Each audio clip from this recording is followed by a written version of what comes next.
Eu queria só fazer uma correção, que o Gilcimar falou que eu era do curso do CELA. Eu sou do CFCH e sou professora substituta e dou aula no curso de História. Bom, infelizmente eu não vou poder aqui criticar, comentar ou falar sobre, ou questionar sobre os museus arqueológicos aqui do estado do Acre, pois não tem, e também, infelizmente, a gente, nesse último ano, a gente não tem nem, a gente não pode, não tem reserva técnica devido à enchente que teve. E nesse último ano, a arqueologia do Acre, qualquer pesquisador que for investigar aqui na área de arqueologia não pode deixar o material, se encontrar material, esse material tem que sair do estado do Acre, porque hoje não é permitido devido não ter uma reserva técnica, então esse material não fica aqui, ele é obrigado a sair do estado. Isso, como pesquisadora, me entristece muito, pois o Acre é um dos estados amazônicos mais ricos na área de arqueologia, eu diria um dos mais importantes também na área de arqueologia, e o estado do Acre não é referência quanto a isso. O meu estudo hoje, a minha apresentação é sobre a arqueologia reescrevendo a história da Amazônia Ocidental, que vai comentar um pouco sobre o que já foi estudado aqui no estado do Acre, o que sabemos sobre a arqueologia hoje.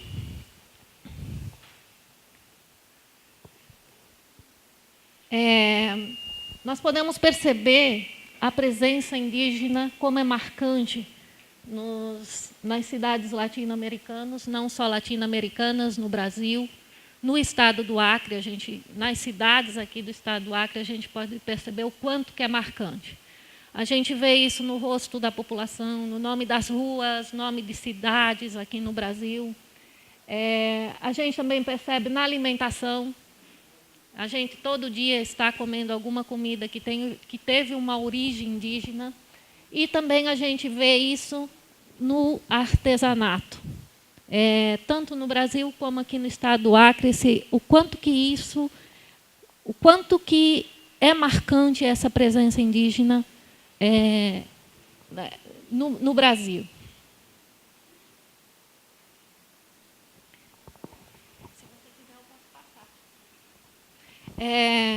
Bom, os primeiros contatos com essas sociedades indígenas ocorreram junto com a expansão das frentes colonizadoras, tanto no Brasil como aqui no estado do Acre.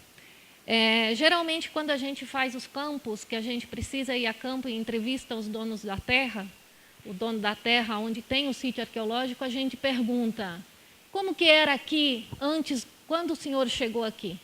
Geralmente, nós ouvimos sempre a resposta: aqui não tinha nada, só tinha mato.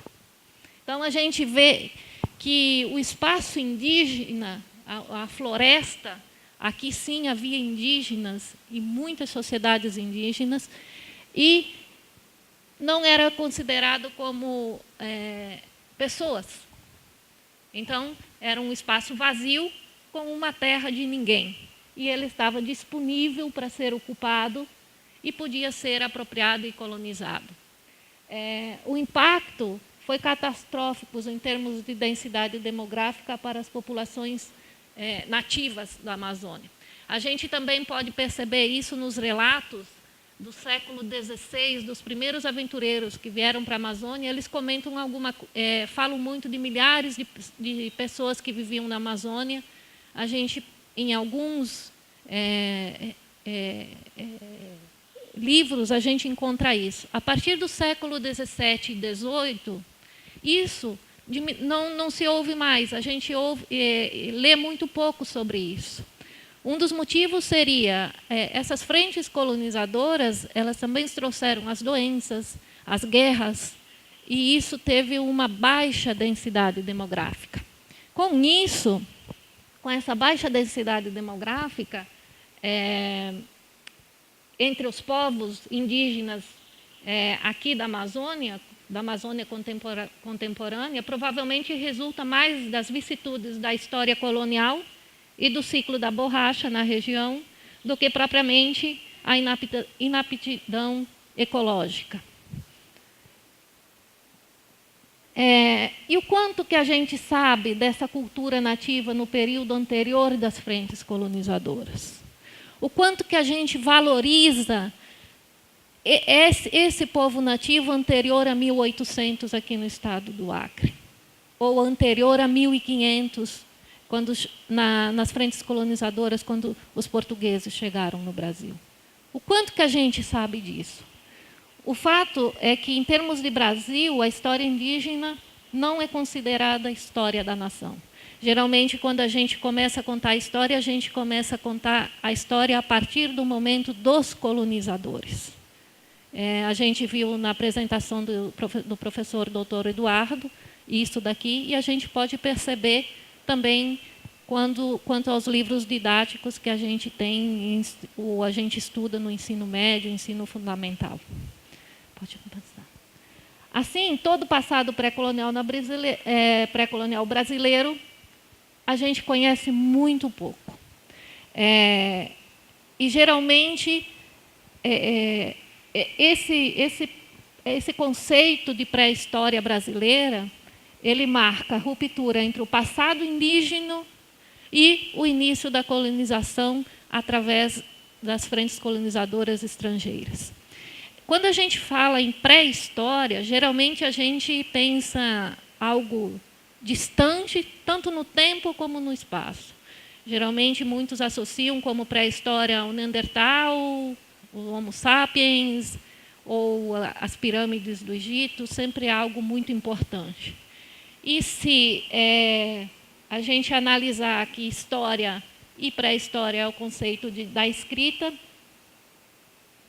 aqui na Amazônia a gente não tem relatos escritos anterior a 1800.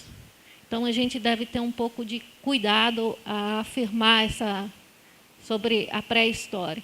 E a pré-história do Brasil também é diferente da pré-história do Oriente, da pré-história da Europa. Aqui a pré-história é anterior a 1500. E em outros lugares é muito mais tardia. A consequência de tudo isso é justamente a negação de um passado pré-colonial brasileiro. E como que nós definimos esse período anterior a 1800 aqui no estado do Acre?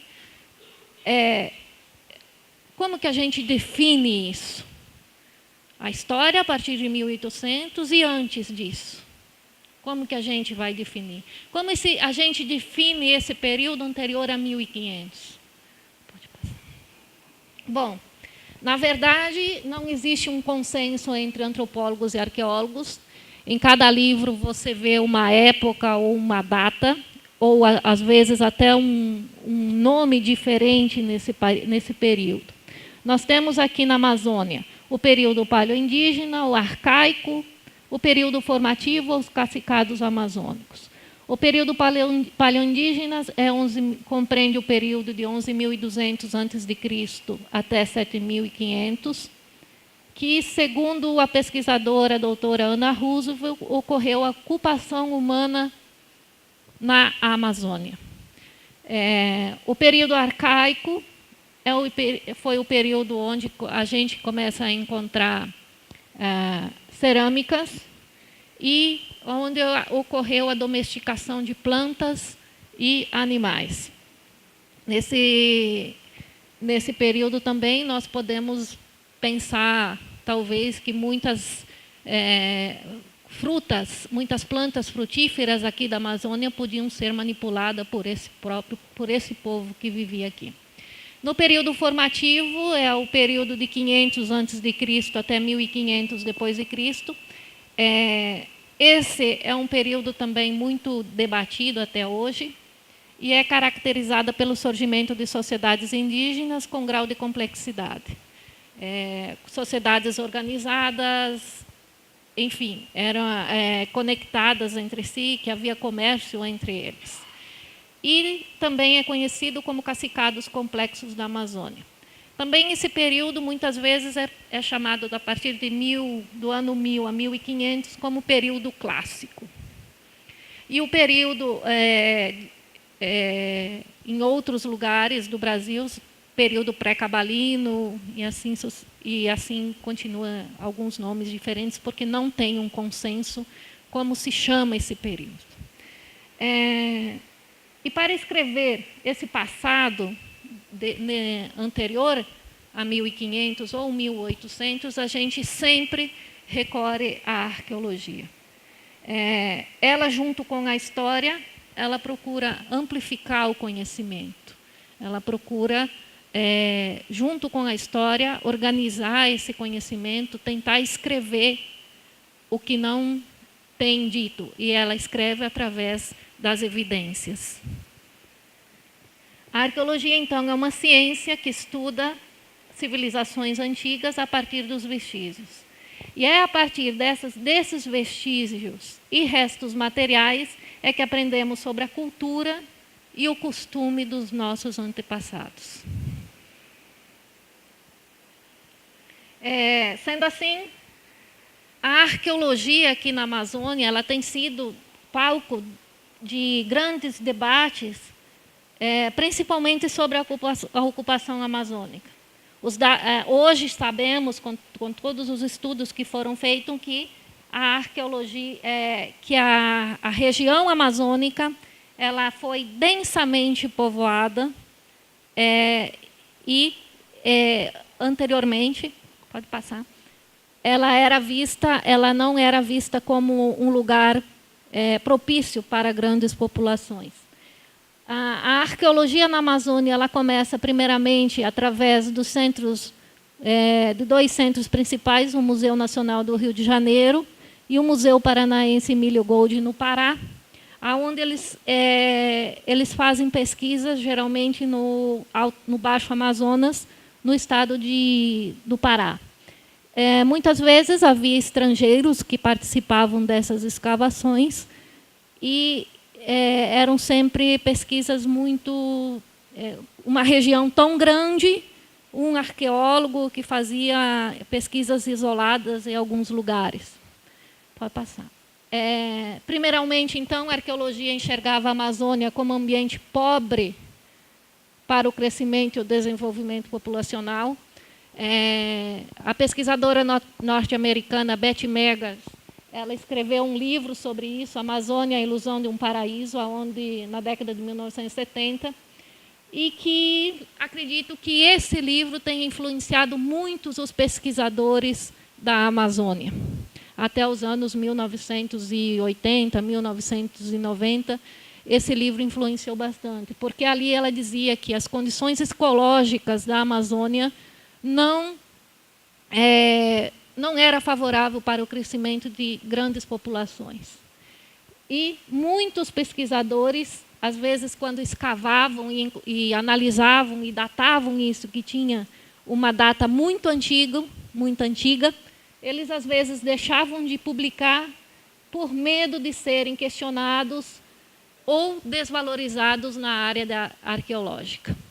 Então, segundo Ana Roosevelt, a Amazônia podia, se esse livro ou se esses pesquisadores não tivessem influenciado muito, a Amazônia poderia ter datas antigas há muito mais tempo.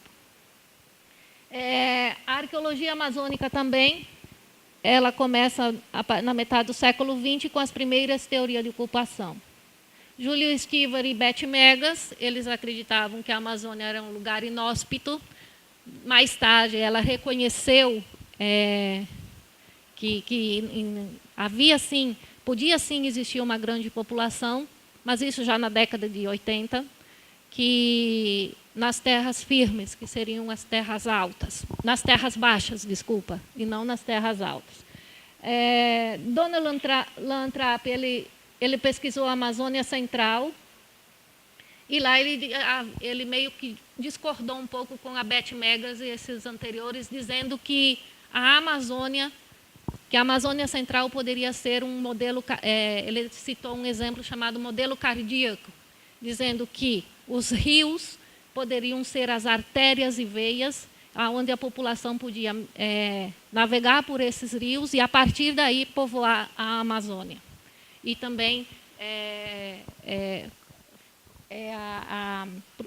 a produzir cerâmicas e outras coisas mais.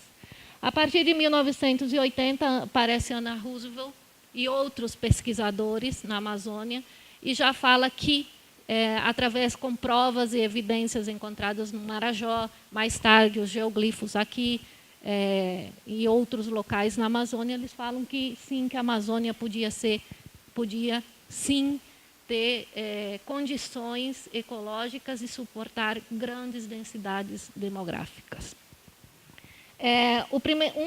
Um grande projeto de um Programa Nacional de Pesquisas Arqueológicas no Brasil aconteceu em 1965, que durou 5 anos, e ele abrangeu praticamente todo o Brasil. A bacia amazônica ficou de fora, e em 1976 até 1983 havia um programa chamado Programa Nacional de Pesquisas Arqueológicas na Bacia Amazônica, onde, a partir desse momento, começaram a fazer pesquisas, e aonde foi que descobriu por primeira vez um geoglifo no estado do Acre.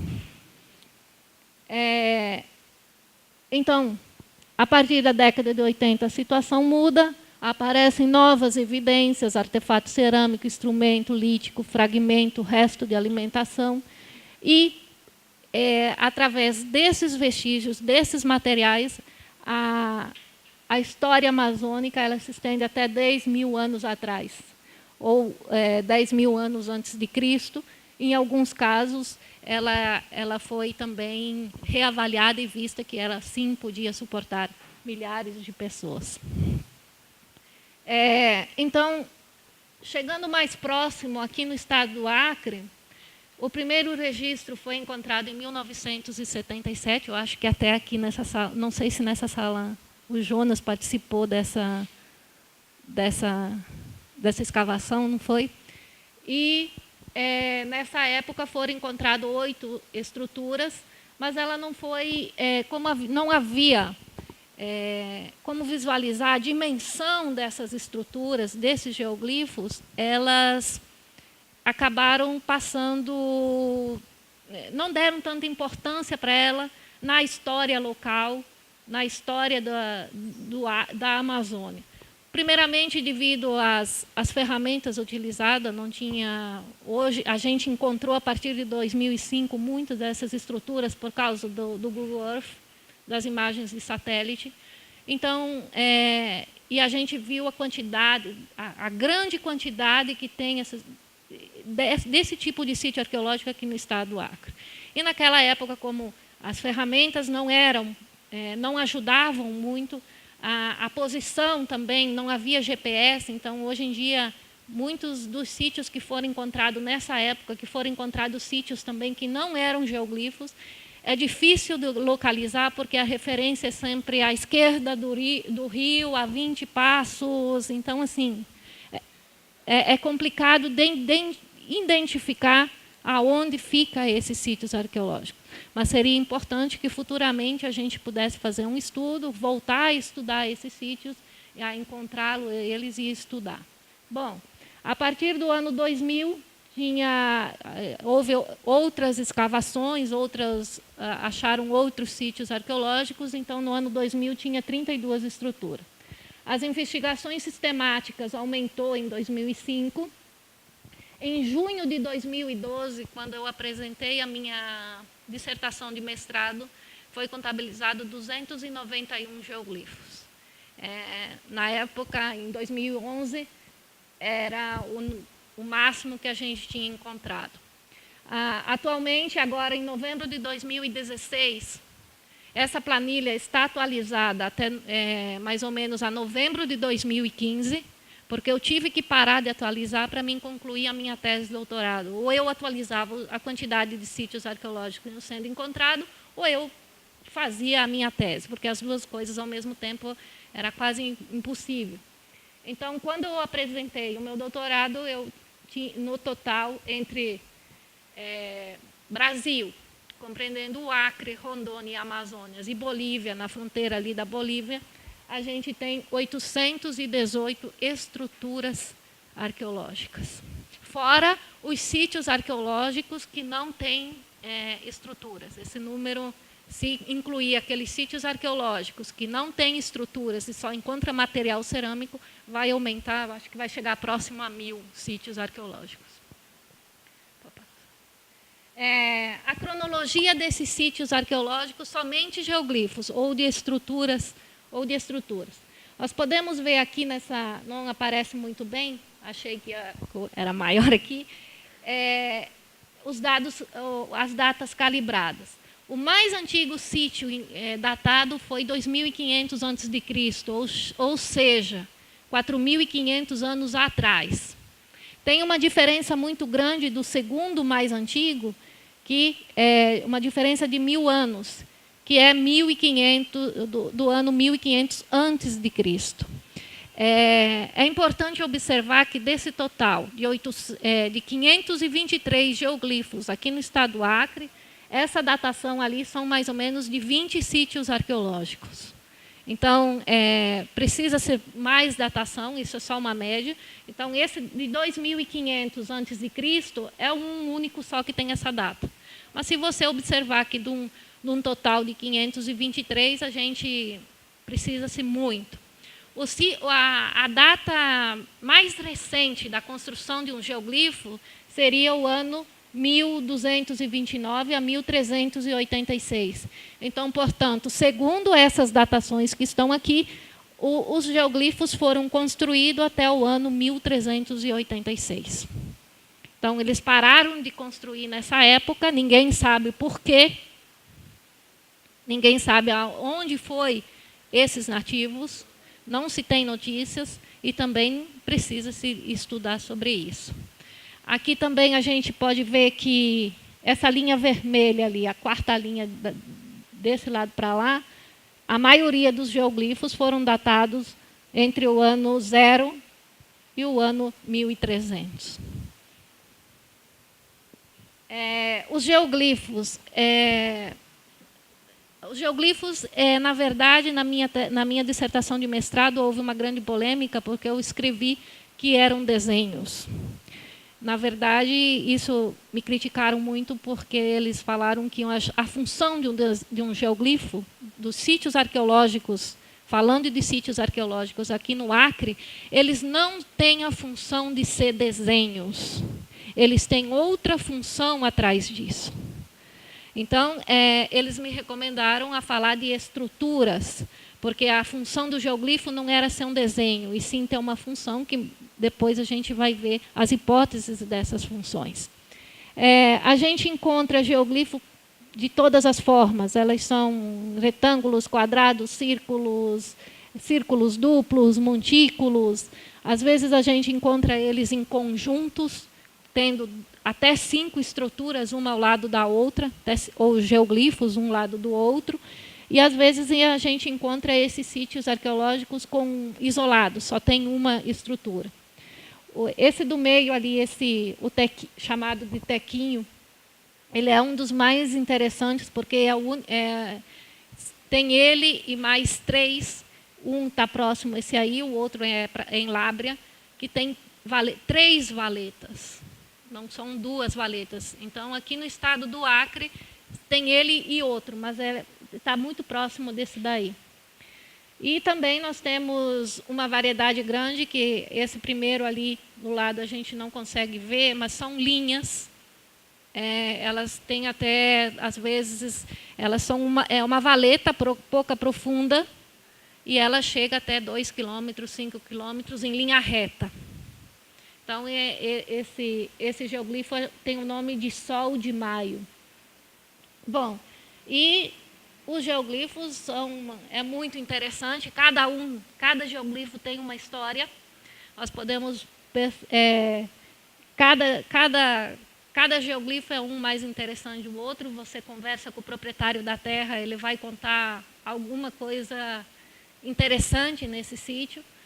E, bom, se eu falar de cada um deles, eu acho que vai demorar muito tempo. Vamos, continua, por favor. Quando a gente está num geoglifo, a gente vê isso. A gente não vê nada.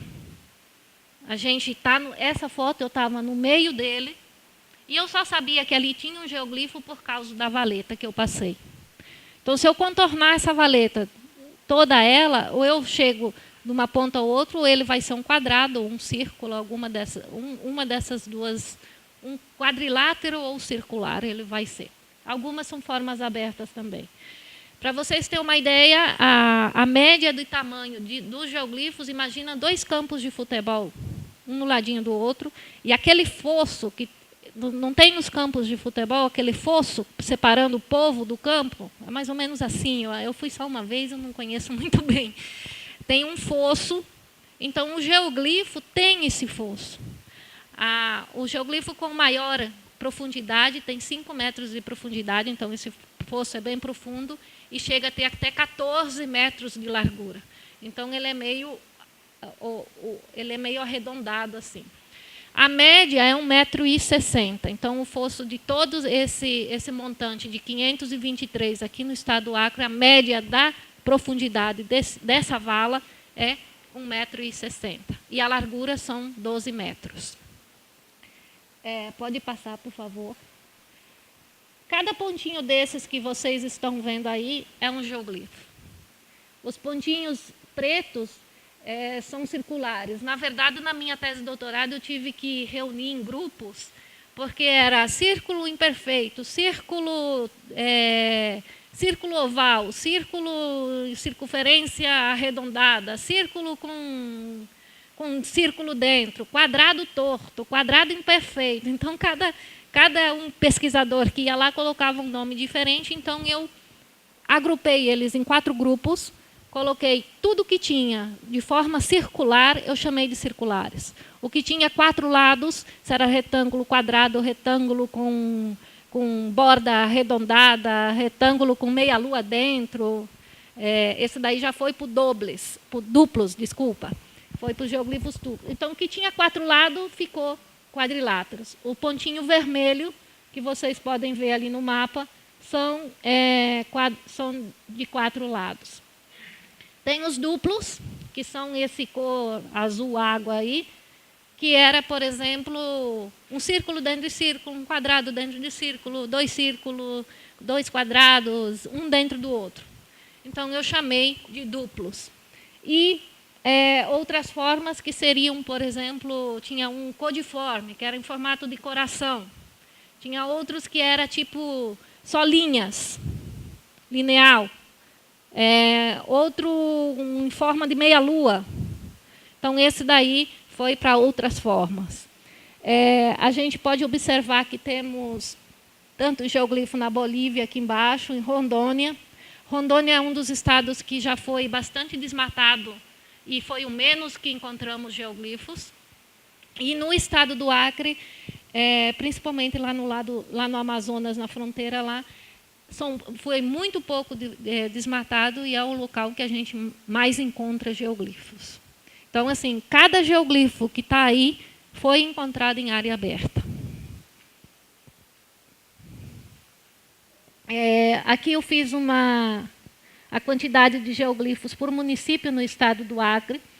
Nós temos, então, um total de 523 e o maior município que tem geoglifo hoje seria Senador Guiomar. Logo em seguida vem Plácido de Castro, Assis Brasil tem 3. E a partir de Sena Madureira, esse geoglifo se encontra de Sena Madureira para cá. Sena Madureira tem 3 e para lá de Sena a gente não encontra. Nem nas áreas, as áreas desmatadas que tem lá, a gente já procurou por vários sistemas de satélite, tipo Google Earth, às vezes não funciona no Google Earth, a gente busca no Google Maps, não tem nessas áreas aí. Também pode ser devido ali a gente já pode ver que não é tão plano como nessa parte do estado. Às vezes pode ter alguma interferência, como se diz, no relevo do solo. Bom, são hipóteses e aí precisa-se de estudo para confirmar isso, né? Então, eu acho que está aberto isso para a universidade, para os alunos, e a gente fazer um grupo de pesquisa para pesquisar não só isso, como outras coisas também. Pode continuar, por favor. O que a gente encontrou, o que a gente já encontrou nessas poucas escavações arqueológicas que a gente fez até hoje? A gente já encontrou um pingente. Essa régua que está aí é de 10 centímetros, então vocês podem fazer uma relação do tamanho. Esse outro aqui a gente não tem uma discussão, porque a gente não sabe se é prato ou se é tampa, porque ela tem desenhos tanto no lado de dentro como no lado de fora. Então, o que é? Uma tampa ou é um prato? Isso daí é usado para costura e aqui são os líticos. Esses machadinhos, vocês podem perceber que o primeiro e o segundo de baixo, eles são pequenos. Talvez seja no caso de não haver pedras aqui no estado do Acre. Então, eles não eram jogados fora. Eles eram reciclados e reformavam ele e iam utilizando até acabar. Vocês podem ver que ele é bem curtinho e está até quase ao talão de tanto utilizado que ele foi. Pode continuar. Só uma observação, em Rondônia também existem esses sítios arqueológicos. Na semana passada eu estive lá e eles falaram que eles estão pesquisando esses sítios também, pouco, mas estão. E aí eu percebi que muito das ferramentas, dos machadinhos que eles utilizavam lá, é do mesmo material desse daí. Só que os de lá, eles são compridos. Talvez seja porque o rio lá, por a região ter mais pedras, eles conseguiam quebrava jogar fora. E aqui o lugar mais poderia ser que também havia um comércio, uma interligação, porque na verdade essas fronteiras que a gente tem hoje são nossas fronteiras, né? Não são indígenas e naquela época essa região era a região andina. Então para eles essas fronteiras eram culturais. E podia, sim, haver um intercâmbio entre o povo. Eles iam ir buscar essas ferramentas, essas rochas para fazerem as ferramentas e utilizar aqui. Geralmente, a gente encontra também muito fragmento de cerâmica nas escavações. E são pequenos. Quando a gente encontra uma cerâmica que é mais ou menos de 10, 20 centímetros, a gente quase chora de alegria, porque é encantador ver uma cerâmica grande. E a gente encontra, geralmente, cerâmicas desse tamanho. Pode passar. A única vasilha reconstituída até hoje foi essa daí. Então, devido a eles serem esses fragmentos de cerâmica serem muito gastados, devido ao solo ácido ou outras interferências, a gente não consegue montar eles. Para que serviram essas estruturas? Bom, nós temos diversas hipóteses. A gente sabe que foi utilizado muito esforço físico. Imagina que eu convidar vocês agora e falar, vamos ali fora fazer um geoglifo e vocês não podem utilizar nada que contenha ferro. Então, vocês podem pegar qualquer material vindo da natureza. Então, imagine o esforço físico que esse povo teve para fazer isso. As quantidade de horas trabalhadas, dependendo da quantidade de pessoas que trabalhavam nesse. Eles são sítios arqueológicos que eles são lugares que é muito você consegue identificar ele, como eu já mostrei a foto anterior, muito bem à vista de uma certa altura. Se você está nele, você não enxerga, a não ser que você tenha um conhecimento prévio, que aí tem um geoglifo. Mas se você tiver, por exemplo, uma altura de 10 metros, 8 metros, você consegue identificar esse sítio arqueológico. Já teve algumas hipóteses que era para criar animais, tartaruga. Mas será que numa cerquinha não podia fazer? Não era mais fácil? Era para acumular água. Mas hoje a gente vê que isso não acumula água. E não era mais fácil abrir um poço? Ah, era para se defender de outros animais, outros grupos. Tá, pode ser para isso também. Mas, no meu ponto de vista, a hipótese que eu mais acredito eram que, devido ao esforço trabalhado, as horas vistas só do alto, e você analisar o que era importante para um povo indígena há muito tempo atrás, eu acho que nada mais era importante do que a religião deles. Então, quem sabe, esses sítios arqueológicos foram feitos para oferenda aos deuses que eles tinham, a saúde de alguém, a uma chuva, a uma boa colheita, construía um espaço, um recinto, o que agora a gente está vendo aí.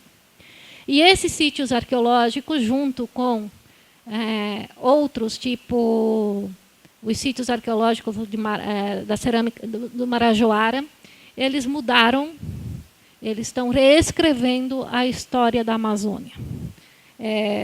A pré-história amazônica, que eles são a prova de que realmente houve civilizações, tantas em terras baixas como em terras altas, e eles eram organizados, porque para fazer um geoglifo, eu acho que antes precisava de um planejamento, de uma organização, não era tão simples. Pode passar. Pode passar.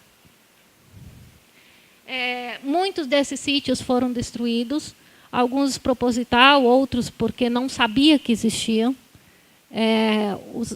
Os que estão sendo destruídos propositalmente, geralmente nos últimos anos. Porém, anterior a 2005, muitos deles foram destruídos porque não se sabia que ali existia um geoglifo. Nesse geoglifo é um caso que a gente vê que tem uma estrada e tem um poste de energia elétrica. E não é o único, tem muitos assim, mas esse o proprietário autoriza a visitação. Até os alunos do bacharelado do semestre passado, do 8º período, visitaram esse sítio arqueológico. O proprietário da terra, ele tem uma placa indo para a estrada Boca do Acre. Quando tem essas placas, todos estão autorizados a entrar. E ele permite, apesar de estar destruído, ele é um dos sítios ele é muito bonito e as pessoas podem visitar eles. E ele foi destruído antes do senhor Jacossá, que hoje é falecido. Ele não sabia que tinha ali um geoglifo. Enfim, está aí para visitação, e quem queira visitar um dia, é a estrada Boca do Acre. Se vê essa placa, pode parar lá perto, entrar, que é permitido. Esse daqui, o dono da terra achou que era um igarapé. Aí ele foi lá e construiu, achou que o igarapé, foi lá e construiu. Quando a gente mostrou a foto e falou, não, isso aqui é um geoglifo, aí ele ficou de cara e não acreditava que isso era um geoglifo. Para ele era um igarapé, por isso que ele construiu o açude nesse local. Pode passar. Aqui é um geoglifo de Rondônia. Ele, nas imagens de 2015, a gente vê um geoglifo aí, um retângulo. Nas imagens de 2016, você vê um açude para peixe. Então, assim, como é no estado de Rondônia, a gente não sabe se foi proposital.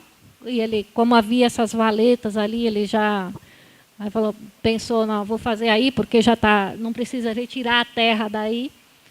E, enfim, esse é um modelo de destruição. E a gente vê aqui no estado do Acre, com lavouras, às vezes até muitas pessoas já relataram para mim que conhece alguém que amigo do amigo do amigo tinha um geoglifo na propriedade e passou o trator em cima. Isso é muito triste, porque essas pessoas acham que a gente não sabe. Na verdade, a gente sabe, porque o Google Earth tem imagens desde 1970, você consegue as imagens do Google. Então, você sabe que ali tinha um geoglifo e hoje não tem mais. E muitas pessoas também destroem pelo simples fato de que acham que o Estado, que o IPHAN vai tirar a terra desses proprietários. Não vai acontecer nada. Se tiver um geoglifo na terra de alguém que vocês conhecem, a única coisa que o Estado pode fazer é pedir para cuidar. não construir nada em cima, não construir coxo, não construir estradas, não construir casa e preservar, pois ali foi um lugar muito importante. E o Estado não vai tirar, o Estado não vai fazer nada, o IFAM também não vai fazer nada se você deixar como está. Se tem gado, vai continuar o gado lá, se você tiver sua casinha dentro lá do geoglifo, vai continuar a sua casinha. A única coisa é que se pede, cuide, porque ali foi importante no passado. Aqui também nós temos um caso da BR cortando, e não é só esse caso, temos vários. Vocês podem ver a dimensão do geoglifo através das casas que tem em cima. No lado direito, lá tem um caminho, não sei se vocês conseguem ver, é uma valeta muito pouco profunda e que ela segue andando para lá. Pode continuar, por favor. Bom, isso que eu apresentei foi o que já foi pesquisado sobre os geoglifos. Ainda tem muita coisa para estudar. As pesquisas recentes é que esse ano, em março, saiu uma publicação numa revista muito conceituada, falando que os indígenas nativos transformavam o ambiente, concentrando espécies de árvores economicamente importantes, como palmeiras e castanheiras. Eles manipulavam esse tipo de espécie. É a USP na Universidade da Inglaterra, se eu não me engano, é algo lá da Grã-Bretanha. Tem um outro trabalho com pesquisadores da Universidade do Pará, o INPE e a Universidade do Exeter, da Grã-Bretanha, que utilizam drones e satélites para encontrar geoglifo embaixo da floresta. Por que eles querem encontrar um embaixo da floresta? Para identificar o quanto esse povo manejavam essas áreas. O que tem hoje nesses sítios arqueológicos embaixo da floresta, onde nós, humanos, ainda não pisamos, nós ainda não chegamos lá. É um lugar intocável pelos colonizadores. Então, ali pode sair muitos artigos e é um trabalho muito interessante. Também a Universidade de Valência, meu orientador, doutor Agostinho Dias Castilho, que é da arqueologia, até eu ia comentar com o grupo de história, mas está ainda tá tão corrido que não avisei o grupo de história. Ele está vindo aqui no mês de novembro e dezembro para conhecer os geoglifos do Acre. E, junto com os professores da história, que ele gostaria de que a universidade, que o curso de história, ou quem se interessar, participassem para que a Universidade do Acre, o Estado do Acre, se tornasse também referência nesses sítios arqueológicos. E também é importante a gente pensar em construir uma reserva técnica, porque anos atrás a gente reclamava que o povo vinha escavar aqui e levava o material embora. Hoje ele pode fazer isso muito bem, a gente não pode exigir que ele deixe aqui, porque não temos um lugar para guardar esse material. Isso entristece, porque o Estado do Acre, na área de arqueologia, que tem um potencial muito grande para estudantes, pesquisadores, professores, para o Estado em si ser referência quanto ao turismo também nisso daí, ainda não é valorizado como eles merecem ser. Essa história nativa, ela não é contada, ela é esquecida.